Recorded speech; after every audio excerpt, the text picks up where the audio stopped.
ఒకటైతే నేను బలంగా చెప్తున్నాను,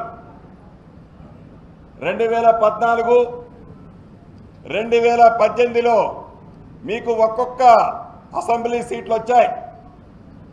కానీ 2023 అంటే ఈ సంవత్సరం జరగబోయే సార్వత్రిక ఎన్నికల్లో ఉమ్మడి ఖమ్మం జిల్లా ప్రజల దీవెనలు ఆశీస్సులతో ఒక్కళ్ళంటే ఒక్కళ్ళని కూడా అసెంబ్లీ గేటు తాకనీయను.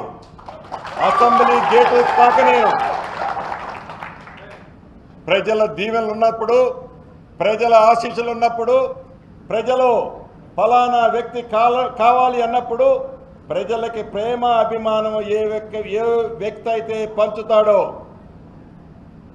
ప్రజా బలాన్ని ఏ ఒక్క శక్తి కూడా ఏ రూపంలో కూడా ఆపలేదు అనటానికి మొన్న హుజూరాబాద్లో జరిగిన బై ఎలక్షన్లే ఉదాహరణగా మీరు గుర్తుంచుకోండి.